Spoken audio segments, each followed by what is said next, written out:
दोस्तों मुझे लगता है कि 90 का दशक वापस आ रहा है। मैं दलित समाज और पिछड़े समाज की बात कर रहा हूँ। राजनीति से इनका लगभग कई वर्षों से कोई नाता नहीं रहा है। बहुत दूर राजनीतिक सत्ता से जा चुके हैं। आज दलित समाज घोड़ी पर चढ़ जाए तो मारा जाता है। दलित समाज यदि डीजे बजा ले, अच्छे कपड़े पहन ले, मूछ रख ले, बुलेट पर चढ़ जाए तो उसको मारा पीटा जा रहा है। जाति है कि जाति नहीं, ये बहुत बड़ा मुद्दा बन चुका है। लेकिन आज का जो टॉपिक है वो ये है कि मायावती जी की राजनीति और तेज हो चुकी है। सोशल एक्टिविस्ट के मामले में मायावती जी फिर से लग रहा है कि बहुत ज़्यादा एक्टिव हो चुकी हैं। आज सबसे बड़ी खबर है, कई खबर बहन जी ने आज लिखा है जिस पर बातचीत करेंगे। एक ऐसी खबर जिसकी कमजोरी विश्वनाथ पाल ने खोल कर रख दी है, या ऐसा कह सकते हैं कि मायावती और विश्वनाथ पाल ने सपा की कमजोरियों पर किया हमला। ऐसा आप बिल्कुल कह सकते हैं, जैसा कि आपने थंबनेल पर देखा। आपको बता दें कि विश्वनाथ पाल ने सपा की कमजोरी पर हमला किया है, और उसकी कमजोरी ये है कि जब सत्ता में रहती है तब दलितों पर अत्याचार करती है, और सत्ता से बाहर जाती है तब बाबा साहब दलित समाज इसकी सबसे ज़्यादा करीबियों में से एक हो जाती हैं। आज मायावती जी ने रामजीलाल सुमन पर भी हमला किया है। उन्होंने अपना उन्हें बताकर हमला किया है, दलित समाज बता करके। क्या कुछ कहा है इस वीडियो में बताएंगे। आगरा में ठाकुरों का आतंक दलितों पर बढ़ा है, मायावती जी ने उस पर भी हमला किया है। आप समाज के लिए काम करो, समाज आपको सर्टिफिकेट देगा। किसी नेता से सर्टिफिकेट लेने की ज़रूरत नहीं है, ये मेरा व्यक्तिगत मानना है। आपको बता दें कि मायावती जी ने आज समाजवादी पार्टी पर बड़ा हमला किया है, ये भी आपको बताएंगे। चलिए वीडियो शुरू करते हैं और उन खबरों पर बातचीत करते हैं जिसे टीवी अखबार सोचता है कि दिखाएंगे तो हमारे आका नाराज हो जाएंगे। दोस्तों नमस्कार, मेरा नाम पराग है और आप सभी का मैं बहुत बहुत स्वागत करता हूं। बहुजनों की राजनीति बहुत दूर जा चुकी है, शायद इसीलिए उन पर आज हमले हो रहे हैं। चाहे वो साख हो, मौर्या हो, पाल हो, दलित हो, पिछड़ा हो, हर समाज पर लगातार उन लोगों के द्वारा हमले किए जा रहे हैं जो संविधान को नहीं मानते हैं। आज कुछ ऐसा ही हमला देश के सबसे खूबसूरत शहर और दलितों की राजधानी कही जाने वाली आगरा में हुआ है। आगरा में दलित समाज पर हमला हुआ, बारातियों पर हमला हुआ। बहन जी उसको लेकर के ट्वीट किया है। अब ये समझ में आने लगा है कि मायावती जी की जो राजनीति है वो बहुत तेज हो चुकी है। 90 की दशक की जो घटनाएं जैसे ही बढ़ने शुरू हो गई, वैसे ही मायावती जी की एक्टिविटी सोशल एक्टिविस्ट में बढ़ने लगी है। आज क्या कुछ हुआ है पूरे दिन का लेखा जोखा आपके सामने रखने जा रहा हूं। आपको बता दें, बहुजन समाज पार्टी के मुखिया मायावती जी ने एक ट्वीट किया जिसको लेकर पूरे देश में हंगामा मच चुका है। ठाकुर समाज, दलित समाज, पिछड़े समाज, अति पिछड़े समाज, सब में अफरा तफरी मचा है। दरअसल मामला ये है कि जब आगरा में एक बारात आती है तो उन तमाम लोगों पर ठाकुरों का आतंक चालू हो जाता है।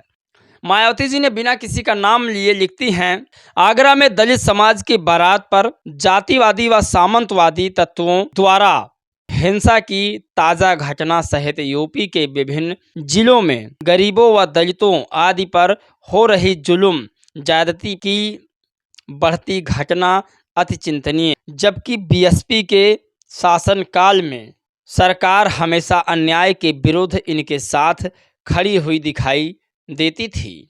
आपको बता दें, बीएसपी सुप्रीमो मायावती जी ने कहा कि जब से बसपा सत्ता से दूर हुई है तब से दलितों पर अत्याचार बढ़ रहा है। क्या ये वाकई में सच है? और जो उन्होंने अगली खबर लिखी है वो सबसे बड़ी खबर है। लेकिन उससे पहले विश्वनाथ पाल ने क्या कहा है समाजवादी पार्टी को लेकर के मीडिया को बाइट देते हुए, वो आपको हम बताते हैं। दरअसल आपको बता दें कि समाजवादी पार्टी पर बड़ा हमला किया है। बीएसपी के प्रेसिडेंट यूपी के विश्वनाथ पाल जी ने कहा कि बीजेपी ने सपा को जिम्मेदारी दिया था कि इंडिया गठबंधन में बसपा को नहीं आने देना है। यानी कि बहुजन समाज पार्टी इंडिया गठबंधन में शामिल ना हो, इसके लिए समाजवादी पार्टी को बीजेपी ने ही कहा था। ये बड़ी चुनौती है और बड़ा सवाल भी है समाजवादी पार्टी पर, और सवाल बनता भी इसलिए है क्योंकि उस समय राम गोपाल चाचा जी और अखिलेश यादव जी, ये दोनों नेताओं ने कहा था यदि मायावती इंडिया गठबंधन में आएंगी तो मैं इंडिया गठबंधन से चुनाव नहीं लड़ूंगा। और राहुल गांधी कहते हैं कि मायावती जी यदि इंडिया गठबंधन में होती तो आज मोदी जी सत्ता से दूर होते। राहुल गांधी को ये पता है कि अखिलेश यादव कुछ नहीं कर सकते, चाहे जो भी कर लें, यानी बीजेपी को नहीं हरा पाएंगे। ये राहुल गांधी अच्छी से तरीका से जानते हैं, तभी इनका बयान आया था और आज उस पर पोल खोलने का काम विश्वनाथ पाल ने किया है। ये सबसे बड़ी खबर है। और एक खबर और वायरल हो रही है जो बहुजन समाज और दलित समाज के लिए सबसे खुशी की खबर है। आपको बता दें कि दलित समाज के व्यक्ति भारत के पहले न्यायाधीश बनने जा रहे हैं। आपको बता दें कि 13 मई को नए जज साहब हैं सुप्रीम कोर्ट के, वो सदस्यता ग्रहण करने वाले हैं। 13 तारीख को ही पुराने जज साहब जाने वाले हैं। जो नए जज साहब हैं उनकी सदस्यता सुप्रीम कोर्ट में शामिल होगी। नाम BR गवई है, जस्टिस गवई। देश के अगले मुख्य न्यायाधीश होंगे अनुसूचित जाति से जस्टिस BR गवई। देश की जितनी OBC SC ST जातियां हैं उनको गर्व करना चाहिए कि देश में दलितों की भागीदारी सबसे ज़्यादा बढ़ रही है। दलित समाज अब जज भी बन रहा है। ब्यूरोक्रेसी, जुडिशरी, मीडिया हाउस हर जगह पर जा रहा है। ये सिर्फ और सिर्फ बाबा साहेब की संविधान के बदौलत है, बाबा साहेब के अथक प्रयासों के बदौलत है। तो ये सबसे बड़ी खबर आज की है। मायावती जी ने दूसरी सबसे बड़ी खबर क्या लिखी है? विदित है कि अन्य पार्टियों की तरह आए दिन सपा की पार्टी के खासकर दलित लोगों को आगे करके तनाव व हिंसा का माहौल पैदा करने वाले आ रहे हैं। इनके अति विवादित बयान बाजी, आरोप प्रत्यारोप व कार्यक्रम आदि का जो दौर चल रहा है या उनकी घोर संकीर्ण स्वार्थ की राजनीति ही प्रतीत होती है। यानी कि समाजवादी पार्टी जब दलितों को आगे करके राजनीति करती है तो ऐसा लगता है कि अपने स्वार्थ के लिए राजनीति करती है। ये BSP सुप्रीमो मायावती का बड़ा बयान है। इन्होंने कहा कि दलित समाज को हमेशा से ये टारगेट बना करके राजनीति करते आए हैं, सत्ता में हों तो, सत्ता से बाहर हों तब भी। दूसरी खबर बहन जी ने लिखा कि क्योंकि सपा भी दलितों के वोटों के स्वार्थ की खातिर यहाँ किसी भी हद तक जा सकती है, अतः दलितों के साथ साथ अन्य पिछड़े मुस्लिम समाज आदि को इनके किसी भी उग्र बहकावे में नहीं आकर इन्हें इस पार्टी के भी राजनीतिक हथकंडों का शिकार होने से बचाना चाहिए।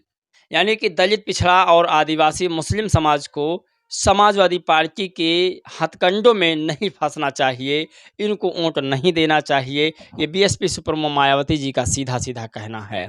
अगली जो खबर लिखती हैं वो सबसे बड़ी खबर है। राणा सांगा का नाम भले ही ना लिया हो मायावती जी ने, लेकिन अखिलेश यादव पर बड़ा हमला किया है। और हमने खबर सुना था और देखा भी था कि अखिलेश यादव अब शायद माफ़ी भी मांगने वाले हैं ठाकुर समाज से, क्योंकि ठाकुर समाज, क्षत्रिय, करड़ी सेनाओं ने खूब धरना प्रदर्शन किया था और अखिलेश यादव को मारने की भी धमकी दी थी, जूता चप्पल से मारने की धमकी दी थी। यहाँ तक कि अखिलेश यादव को चरकंधे पर लाद करके और शमशान घाट तक ले जाने की एक वीडियो भी वायरल कराई थी। तो ये तमाम चीज़ें करने के बाद अब अखिलेश यादव को लगता है कि ठाकुर समाज उनसे नाराज़ हो रहा है। वो ठाकुर समाज जो कभी अखिलेश यादव का समर्थन करता था, आज फिर वो नाराज़ हो रहा है, इसलिए वो माफ़ी मांगने का विचार भी बना रहे हैं। अगली खबर इन्होंने लिखा कि साथ ही ऐसी पार्टियों से जुड़े अवसरवादी दलितों को दूसरे के इतिहास पर टीका टिप्पणी करने के बजाय यदि वे अपने समाज के संतों, गुरुओं, महापुरुषों के अच्छाइयों एवं उनके संघर्षों के बारे में बताते तो ज़्यादा उचित होगा, जिनके कारण ये लोग किसी लायक बने हैं। BSP सुप्रीमो मायावती जी ने कहा कि जो तमाम पार्टियों में शामिल दलित नेता हैं, वो दूसरों के इतिहास पर गलत टीका टिप्पणी ना करें। अगर उन्हें करना ही है तो अपने महापुरुषों की विचारधारा को उस पार्टी में फैलाएं, उस विचारधारा को अपने लोगों तक पहुंचाएं, जिसकी वजह से ये कुछ बन सके हैं। ये सबसे बड़ी खबर बहन जी ने कही है। क्या लगता है कि बहुजन समाज के लोग अपने बहुजन महापुरुषों की बातें बीजेपी में, कांग्रेस में, समाजवादी पार्टी में या बहुजन समाज पार्टी में फैलाने का काम करेंगे? यानी कि जो जिस पार्टी में बहुजन समाज के नेता हैं, उस पार्टी में अपने महापुरुषों के बारे में लोगों को बताने की हिम्मत कर पाएंगे? आपकी राय प्रतिक्रिया जानना बहुत ज़रूरी है। जय भीम, नमो बुद्धाय।